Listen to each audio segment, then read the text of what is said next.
हर जोखिम से निकल कर फसल आए, सुरक्षित हो जाए। फसल बीमा से हर किसान अब आत्मनिर्भर हो जाए। अब सूखा पड़े या बाढ़ आ जाए, कोई डर नहीं। अब ओले पड़े या कीट पतंगे फसल खा जाए, कोई फिक्र नहीं।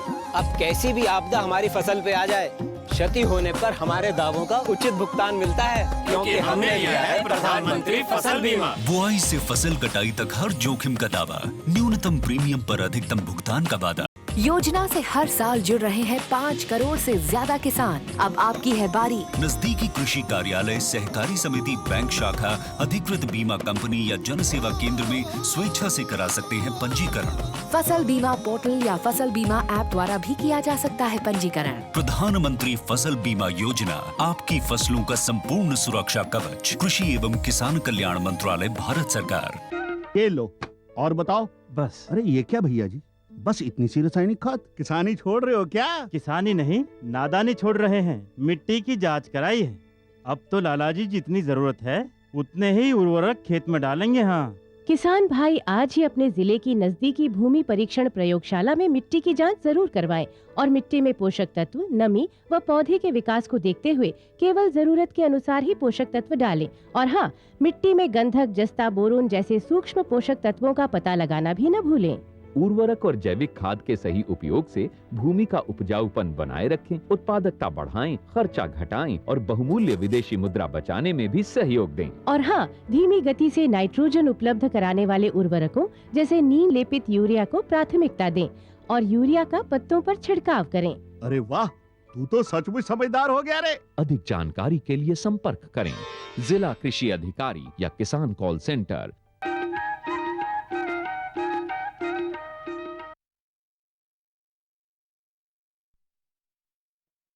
जम्मू किसान भाई बहनी मल्ला राम राम। संगबारी हो, आज कृषि दर्शन में चर्चा के विषय है एक युवा प्रगतिशील आधुनिक ढंग ले खेती करिया एक आत्मनिर्भर युवा किसान करंजा भिलाई के हमारे भाई विपुल परमार जी हैं। विपुल परमार जी, आपके यहाँ स्वागत है। संगबारी हो, आप मन जाना था कि आज हर किसान ला आत्मनिर्भर बनना है, अपन पैर में खड़ा होना है और स्वावलंबी बनना है। एक लिए नया ढंग ले खेती करना, आधुनिक ढंग ले खेती करना, कई तरह के खेती करना, ये भारत के प्रधानमंत्री भी कहे हैं कि पूरा भारत देश ला आत्मनिर्भर बनना है, हर क्षेत्र में आत्मनिर्भर बनना है, कोई दूसरा देश के लिए हमला मजबूर नहीं होना है। तो आत्मनिर्भरता के हम जहाँ बात करत हन तो हमारे भाई विपुल परमार जी हा बहुत अच्छा खेती करत हैं। अब पहली तो किसान भाई हो, हम ना एक फिल्म बना है, एला देखन, ओकर बाद में फिर परमार भाई से चर्चा करबो।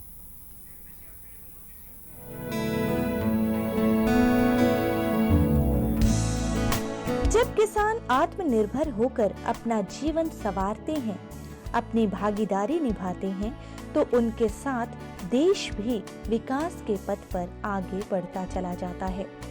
आत्मनिर्भर किसान के रूप में अपनी पहचान बनाने वाले एक ऐसे ही किसान हैं विपुल परमार जी, जिन्होंने अपने पिता के साथ मिलकर कड़ी मेहनत और लगन के द्वारा खेती किसानी को एक नया आयाम दिया और अपनी एक अलग पहचान बनाई।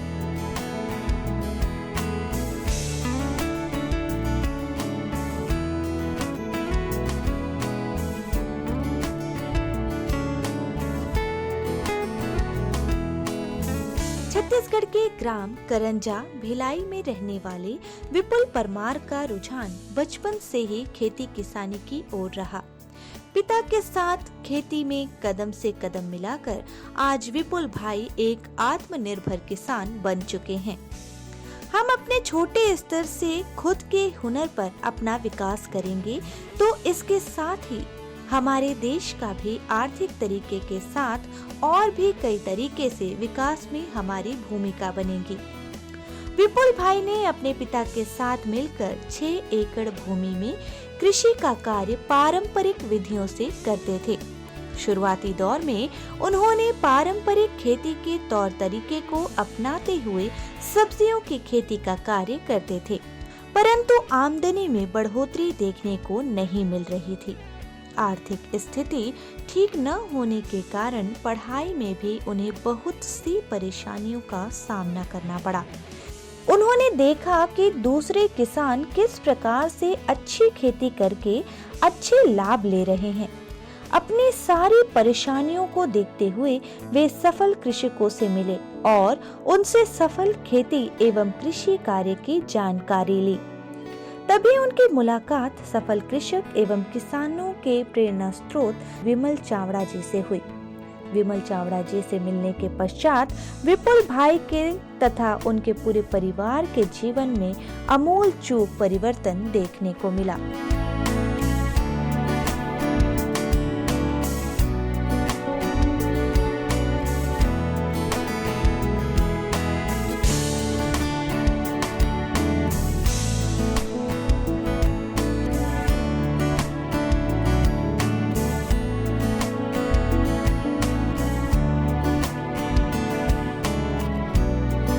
विमल चावड़ा जी ने खेती की आधुनिक एवं वैज्ञानिक पद्धति के बारे में उन्हें जानकारी दी।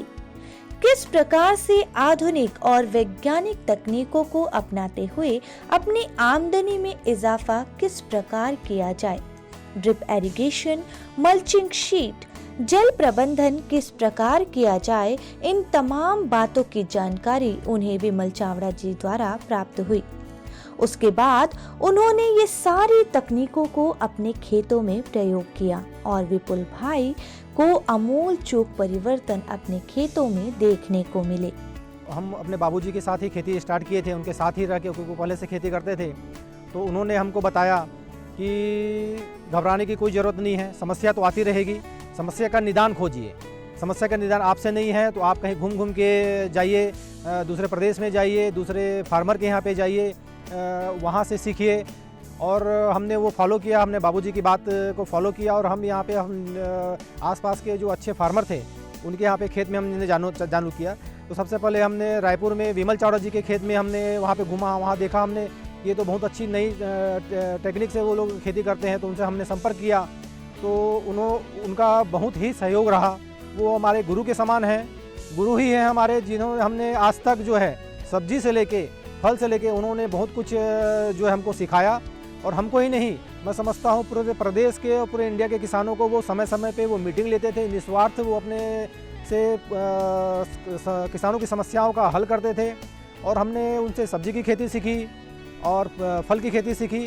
तो वो अगर जीवन में हमको ऐसा किसी को मैं समझूं कि मेरे को किसी से बहुत अच्छा कुछ प्रेरणा मिली है, अगर कुछ अच्छा सीखने को मिला है तो वो विमल चावड़ा जी हैं। हमने क्या, पूरे प्रदेश के किसानों ने, हमारे साथियों ने, जो हमारी टीम है यहाँ पे, हमारा जो संगठन है, करीब करीब छत्तीसगढ़ युवा किसान संघ के हम करीब 700 हमारे किसान हैं, उनसे जुड़े और उनसे बहुत कुछ हमको सीखने को मिला है। और आज जो संगठन है यहाँ पे और किसानों की यहाँ जो जितनी छत्तीसगढ़ में सब्जी की इतनी जो आधुनिक और बहुत ही शानदार जो खेती हो रही है, उनका श्रेय पूरा विमल चावड़ा जी को जाता है।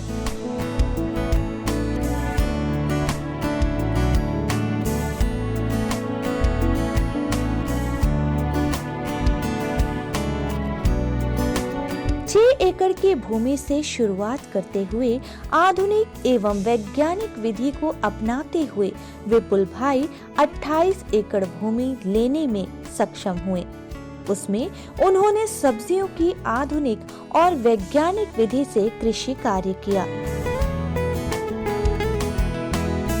धीरे धीरे विपुल भाई एवं उनके पिता द्वारा अपने खेतों में कड़ी मेहनत एवं परिश्रम द्वारा उन्होंने 75 एकड़ जमीन लीज पर ली और वहां उन्होंने सब्जियों की आधुनिक और वैज्ञानिक खेती के साथ साथ फलों की खेती का कार्य भी प्रारंभ किया। और धीरे धीरे विपुल भाई का नाम एक सफल सब्जी उत्पादक कृषक के रूप में सामने आया। इसके बाद उन्होंने किसान संघ की स्थापना की और विपुल भाई ने किसानों के हितों में कार्य करना प्रारंभ किया।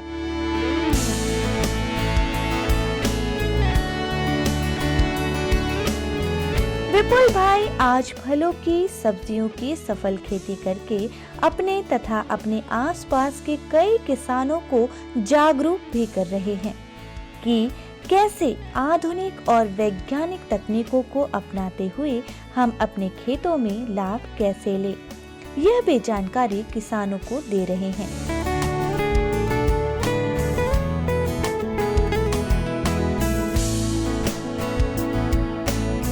सब्जियों और फलों की सफल खेती के साथ ही विपुल परमार जी तथा उनके 3 मित्रों ने मिलकर यह सोचा कि क्यों ना सब्जी एवं फलों के साथ ही साथ फूलों की नर्सरी भी तैयार की जाए। विपुल भाई और उनके तीनों मित्र द्वारा आज फूलों एवं सब्जियों की नर्सरी द्वारा अपने आय में वृद्धि के साथ ही साथ वहां के आसपास के लगभग 250 युवाओं को रोजगार दे रहे हैं और उनको भी कृषि की जानकारी देते हुए उनको भी आत्मनिर्भर बनाने का पूरा प्रयास विपुल परमार जी द्वारा किया जा रहा है। यह ही आत्मनिर्भरता की ओर एक महत्वपूर्ण कदम है। किसान भाइयों, हमने जब सब्जी का उत्पादन किया और जब हमने लीज पे ज़मीन ली और एरिया बढ़ा हमारा, तो सब्जी का उत्पादन ज़्यादा होने लगा, तो हमको बाज़ार भाव कम मिलने लगे। तो जो हमारा किसानों का ग्रुप था, हमने डिस्कशन किया कि अब कैसा किया जाए कि हमको ज़्यादा बाज़ार भाव मिले। इसके लिए हम लोग ने बाहर के प्रदेशों में जाना, हमने देखना शुरू किया कि वहाँ पे क्या रेट हमारे दूसरों की सब्ज़ी बिक रही है, वहाँ फल का रेट क्या है। तो हमने वहाँ जाके देखा तो बहुत अंतर था, वहाँ सब्जियों का रेट बहुत अच्छा मिल रहा था, हमको यहाँ कम मिल रहा था। तो हमने ये सोचा क्यों ना हम अपनी सब्ज़ी बाहर प्रदेशों में भेजें। तो हमने जब हम पर्सनल हम सोचते थे कि हम ट्रक में लोड कर उतनी सब्ज़ी हमारे पास थी नहीं, तो हमने किसानों का ग्रुप बनाया। ग्रुप बनाने के बाद में हम सब ने मिल के वहाँ पर सब्ज़ी भेजना चालू किया। आप किसानों का एक छोटा सा ग्रुप बनाइए, 8 लोग 5 लोग का ग्रुप बनाइए और 5 लोग 6 लोग मिल के वहाँ पे सर्वे कीजिए और वहाँ पे आप मिल के सब्ज़ी भेजना स्टार्ट करेंगे तो आपको मार्केटिंग में बहुत ही आसान हो जाएगी। संगवारी हो देखे हो अभी कि कैसे ढंगे परमार भाई हर मेहनत करीस, 6 एकड़ से शुरुआत करीस। आप मन पूरा फिल्म देखे का खेती करे थे भूल देखे। आओ अब चर्चा करबो। परमार भाई, आप बताते हो कि आपके जो खेती करे हो में हमला आपके संघर्ष भी दिखी से आप बोले हो, तो बताते हो कि 6 एकड़ से शुरुआत करे हो और आज आप मन 70-80 एकड़ में खेती करत हो। का चीज़ की खेती करत हो? सब्जी में, फल की भी देखें हम, तो विस्तार से बताते। अभी मैं सब्जी में सभी प्रकार की सब्जियां को उत्पादन कर रहा हूं। जैसे बैंगन है, मिर्ची है जी और गोभी है। ये सभी सब्जी हम सीजन के हिसाब से सभी सब्जियों का उत्पादन कर रहे हैं। और फल में हम जाम लगा रहे हैं और सीताफल का उत्पादन हम ले रहे हैं। जी। करीब 8 वर्ष हो गए हम फल की खेती कर रहे हैं। उससे पहले हम सब्जी की खेती करते थे। तो अभी आप मन अमरूद लगाए हो, और तो अमरूद के लिए तो छत्तीसगढ़ लाभ जाने जाते हैं। जी बिल्कुल, है ना। और केला पपीता के लिए भी अब जाने जाते हैं। जी। वो आप मन जैसे किसान के कारण ही अब छत्तीसगढ़ में अमरूद जो निकलते आधा किलो 1 किलो का अमरूद, तो एकर मतलब कैसन ढंग के एकर साइज और चमकदार और बहुत बढ़िया उत्पादन कैसे लेते हो आप? जी, अमरूद के खेती में अब कुछ नया टेक्नोलॉजी आगे है कि हम अमरूद ला बिल्कुल नार वाले इसे बना के उसको सिंगल ट्रेली सिस्टम बोलते हैं। जी। उसमें हम लोग अमरूद की खेती कर रहे हैं। उसमें क्या होता है कि प्रॉपर उसको चारों तरफ से धूप बराबर मिलती है और हवा उसको बराबर मिलती है और हम फ्रूट को जो है वो डैमेज ना हो, इसलिए हम लोग हर एक फ्रूट पे बेगिंग करते हैं। हाँ। उसमें एक फोम, फिर पॉलीथीन, फिर एक न्यूज़पेपर का टुकड़ा लगाते हैं जिससे बाहर की उसको धूप उसको एकदम डायरेक्ट सनलाइट में ना आए और कीड़े उसमें ना घुसे। और वैसा ही हम लोग उसको खाद भी ड्रिप इरिगेशन से हम लोग खाद का भी इस्तेमाल करते हैं।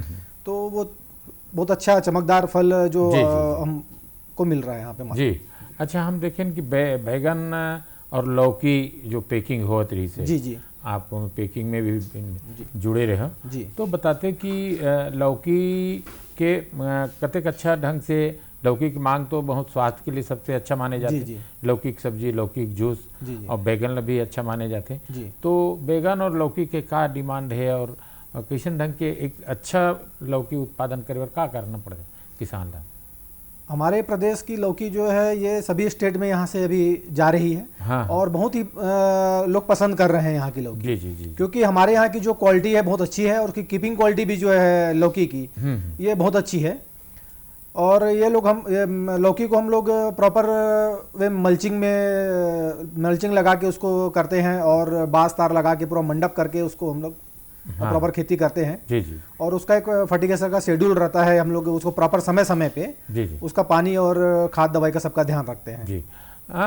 परमार भाई, एक बात हम देखें कि आपके फिल्म हम देखें कि 6 एकड़ से शुरू करे। जी जी। फिर आपके पिताजी के मार्ग निर्देशन में आप करे, तो जीवन में बड़ा संघर्ष आपके रहे हैं। जी जी। तो संघर्ष काल के बारे में कुछ बताते हो? जी। खेती से तो मैं बचपन से ही जुड़े हूँ, काबर की मेरे पिताजी पैतृक खेती था हमारा। हम साथ में ही थे और वहीं गांव में हमारा जो जहाँ खेत था वहीं पे हमारा मकान था, वहीं साथ में रहते थे। जब मेरा ग्रेजुएशन पूरा हुआ जी जी, और तभी मेरे को समाचार मिला कि रायपुर में कोई विमल चावड़ा जी हैं और बहुत नए टेक्निक से वो खेती कर रहे हैं जी। तो मेरे को ऐसा लगा क्यों ना मैं जाके एक बार देखूं तो सही कि ऐसा क्या है जो सब तारीफ कर रहे हैं। जब मैं उनके खेत में घूमने के लिए गया तो मैं भी बहुत प्रभावित हुआ उनकी जो नई नई टेक्नोलॉजी से और जो खेती करने के तरीके से। तो मेरे में भी अंदर इच्छा जागृत हुई, क्यों ना मैं बाबूजी के साथ में, अगर वो अकेले थे तो मैं भी उनको हेल्प भी हो जाएगी और क्यों ना मैं उनके साथ में मिलके खेती करूं। तो मैंने ग्रेजुएशन पूरा करके फिर मैं भी उनको देख के फिर मैं भी खेती पे आ गया। जी जी। तो शुरू में तो हम जब ट्रेडिशनल तरीके से जो खेती होती थी, हाँ, पारंपरिक ढंग से जो होती थी, जब मैं विमल चावड़ा जी के खेत में गया तो वहाँ देखा तो नई नई टेक्नोलॉजी थी, ड्रिप इरिगेशन लगा हुआ था और बहुत अच्छे तरीके से ट्रैक्टर का और ये सब स्प्रे मशीन का सब अच्छा यूज़ होता था, जो हम लोग हमारे यहाँ पे नहीं हो रहा था। तो मैं बहुत प्रभावित हुआ, उनके पास जाके उनको रिक्वेस्ट किया, उनसे सीखा और उन्होंने स्वाद भाव से हमको बताया, सिखाया, बहुत किया। और जब हम बाबूजी से 6 एकड़ खेती करना चालू किए तो बहुत से प्रकार के हमको जो है नई नई बीमारियों का सामना हम लोग, क्योंकि हम लोग देसी बीज से हम हाइब्रिड सीड की ओर आ गए थे और नए नए बीमारी, नए नए कीड़े, हमें नई समस्या रोज होती थी, जूझना पड़ता था उनसे। तो हमारे बाबूजी से हमारा डिस्कस हुआ, ये तो मैं बोला ये तो बहुत ही तो कठिन कार्य लग रहा है खेती। तो बोले घबराने की जरूरत नहीं है, उसको लगे रहो। हाँ। सफलता जरूर मिलेगी, लगे रहो आप उसमें। समस्याएं तो आती रहती हैं, समस्या को निदान तो हमको ही मिलके करना है, हमको ही करना है। जी। तो मैंने सोचा कि अब जब करना ही है भीड़ के इसको, तो जो आसपास के जो किसान थे मैंने सबको इकट्ठा किया और हमने आपस में डिस्कशन किया कि जो नई नई बीमारी आ रही है और ये नए नए कीड़े आ रहे हैं, इसका इलाज क्या है, कैसे किया जाए। तो हम सब मिलके फिर विमल चावड़ा जी के खेत में जाते थे, उनसे डिस्कस करते थे और उनसे कुछ जानकारी मिलती थी, वो आके हम अपने खेत में करते थे। और फिर ऐसा हुआ कि उत्पादन तो बहुत अच्छा होने लगा, लेकिन मार्केटिंग की समस्या हमको आने लगी, बाजार भाव जो है कम मिलने लगे। जब हमने किसानों का ग्रुप हम लेके सब दूसरे स्टेट में सब जगह पे हम लोग घूमे और वहाँ देखा कि यहाँ तो बाजार भाव बहुत अच्छे हैं सब्जी के। तो हमें लगा क्यों ना हम यहाँ पे सब्जी भेजें। तो हम सब किसानों ने मिलके जब सब्जी भेजना वहाँ पे शुरुआत जब चालू की जी, तो पता चला हमारी सब्जी वहाँ जाके खराब हो जा रही है। तो फिर हम वापस विमल चावड़ा जी के पास गए, भी हमारी सब्जी तो वहाँ पहुँच के खराब हो जा रही है। तो उन्होंने कुछ ऐसा बताया कि उसमें कैल्शियम की कुछ कमी थी और वो जो भी समस्याएं थी और कुछ एरिएशन उनको प्रॉपर नहीं आ रहा था। तो पैकिंग करने का तरीका और ये सब हमसे सीखा और हमने वहाँ पे सब्जी हमने भेजना चालू किया। और आज ऐसा है कि हमारे प्रदेश की सब्जी जो है दूसरे प्रदेश में बहुत ही अच्छे भाव में मिल रही है और अच्छा डिमांड है। यहाँ के छत्तीसगढ़ की जितनी भी हमारी सब्जी है अच्छा डिमांड है वहाँ पे। अच्छा किसान भाई हो, किथे ना संगत में गुनाहत है और संगत में गुनजात। तो जो परमार भाई है वो विमल भाई जैसे विशेषज्ञ और वैज्ञानिक से मिली, कृषि पंडित से मिली और आज वो हर सक्षम है और आत्मनिर्भर है। तो संगवारी हो, एक दूसरे की बात देख करके सीखना चाहिए, सलाह लेना चाहिए। ये बात आज हमला परमार जी बताई से। अच्छा परमार जी, हम देखें कि आप मन अमरूद की खेती करते छो, पपीता की भी खेरत हो, सब्जी के भी करत हो, फिर हम देखें कि फूल के बहुत जोरदार खेती एकदम देखे ना हम बोला जी। तो वो ओकरो खेती करा था का? जी, फूल के भी हमन खेती करत हन। जब हम देखें कि सब्जी और अब जब करे हन फल करे हन और देखें कि यहाँ पे जितना छत्तीसगढ़ हमारे राज्य बने के बाद में यहाँ पे फूल के डिमांड बहुत ही बढ़ गए और दूसरा प्रदेश से यहाँ पे फूल आत रही से। जी जी। तो हम हमारे मन में विचार इसे कि हम क्यों ना इसको फूल की खेती हम लोग भी यहाँ पे शुरू की जाए। जी जी जी। और फिर हमने यहाँ पे फूल की खेती शुरू की यहाँ पे। हाँ, हाँ। और हमें अच्छा यहाँ पे रिस्पांस मिला और हमें बहुत अच्छा रेट भी मिला। जी, और साथ साथ में हम फूल की नर्सरी की भी यूनिट लगाए हैं जिसमें हम लोग बाकी किसानों को जो है फूल की नर्सरी बना के भी उनको उपलब्ध करा रहे हैं। जी जी जी, जी। अच्छा परमार भाई, जैसे कि आप मन बोले कि रेट कम मिली तो हम जैसे कि टमाटर भी कभी बहुत ज़्यादा उत्पादन आ जाते, तो वैसे आप समय और परिस्थिति देखते हुए सब्जी लगा था का? हाँ, हम लोग सब्जी को ये डिमांड कर सोचते हैं कि कौन सी स्टेट में कौन से महीने में ज़्यादा डिमांड रहती है। जी। तो हम लोग वहाँ की डिमांड के आधार पे ही हम लोग जो है यहाँ पे फसल लगाते हैं। क्योंकि हमको तभी अच्छा रेट मिलेगा जब वहाँ पे डिमांड ज़्यादा रहेगी। हाँ, हाँ। तो हम लोग वो महीना और वो सब देख के हम लोग डिसीजन लेते हैं कि कौन से महीने में कौन से स्टेट में ज़्यादा रेट रहेगा, तो उस हिसाब से हम लोग सब्जी का प्लानिंग करके हम लोग सब्जी की खेती करते हैं। अच्छा जी। अच्छा, हम देखें हम कि आपके जो अमरूद के खेती है जी, उनमें हम देखें कि पॉलीथीन लगे है, फिर फूल में भी पेपर लगे है, ये सब प्रक्रिया में टाइम लगत हुई और कैसे ढंग के वो प्रक्रिया पूरा करता हो? इनमें थोड़ा समय जरूर लगते हैं, पर ये जो अगर फल चमकदार बनाना है तो ये प्रोसेस से हमको गुजरना पड़ेगा। जी जी जी। और जब वो फल जो है नींबू के साइज का रहता है, पेड़ में ही जब नींबू के साइज का फल रहता है, तब जो हम अच्छे अच्छे फल को चुन के उसमें सबसे पहले हम एक फोम लगाते हैं, जिससे उसको ठोकर और या स्क्रैच वगैरह ना आए करके हाँ, फोम लगाते हैं। उसके ऊपर हम एंटी फॉग जो है पॉलीथीन का यूज करते हैं। एंटी फॉग पॉलीथीन का यूज इसलिए करते हैं कि उसमें अंदर कीड़े ना आए। कई बार क्या होता है कि फल छेदक वगैरह रहते हैं तो वो कीड़े छेद करके अंदर घुस जाते हैं, नुकसान पहुंचा देते हैं। उसके बाद हम ऊपर में सबसे लास्ट में हम लोग उसमें एक पेपर का न्यूज़पेपर का टुकड़ा लगाते हैं। न्यूज़पेपर का टुकड़ा लगाने का ये कारण रहता है कि धूप अगर डायरेक्ट फल में पड़ेगा तो वो कुछ जो डिसऑर्डर हो जाएगा और थोड़ा डार्कनेस उसमें आता है। तो न्यूज़पेपर लगाने से चारों जो फल का जो क्वालिटी है, जो चमक है, वो अच्छा बरकरार रहता है। तो ये हम तीनों चीज हम जो है उसमें करते हैं। अच्छा परमार भाई, आप एक युवा प्रगतिशील कृषक हो और आप मन संगठन बनाए हो किसान के, तो हमारे और युवा किसान मल्ला संक्षेप में आप संदेश देते हो? जी, ऐसा है कि जब हम अकेले कोई भी कार्य करते हैं तो बहुत सारी समस्याएं आती हैं और सब मैं समझता हूँ कि सब किसान और सब व्यक्ति अपना अपना अलग अलग सबके उसमें वो क्षमता रहती है अलग अलग प्रकार की। जी। तो कोई भी समस्या हो, अगर अकेले उसको निदान करने जाए, उससे अगर हम सब मिलकर एक समूह बना के करें जी जी, तो वो बहुत आसान हो जाता है। और हमने भी ऐसे किया, और जब हमने समूह बनाया तो हमको जो समस्या आती थी वो समूह के साथ हम करते थे, उस समस्या का निदान तो हम लोग बहुत आसान हो जाता था। तो मैं सभी किसान भाइयों को और नए किसान भाइयों को यही सलाह दूंगा कि आप एक संगठन बनाइए और संगठन बना के आप सब साथ में चलिए और जो भी समस्या आएगी उसका निदान करते चलिए। ये बहुत आसान हो जाता है जी खेती कार्य। सामूहिक हमें सहकारिता के भाव के साथ में काम करना चाहिए किसान भाई मतलब।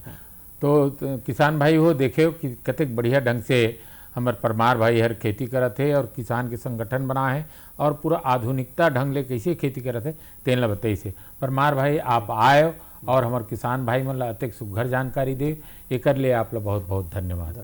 संगवारी हो आपो मन हा ऐसने ढंग ले सहयोगात्मक ढंग ले सहकारिता ले सब किसान जुरिया करके गोट बात कोनो समस्या है तेकर निदान ला निकाल करके आधुनिक ढंग ले खेती करो और आप आत्मनिर्भर बनो, देश ला आत्मनिर्भर बनाओ। आप मन के कंधा में भार है कि आप आत्मनिर्भर बनना है और देश ला आत्मनिर्भर बनाना है। संगवारी हो जाए के बेरा हो गए है, लेकिन जाए के पहले आप मन ला बता दन अवैया बेरा में फिर एक नया जानकारी एक नया फसल के बात ला लेके आवो। तब तक हम ला दो विदा, राम राम।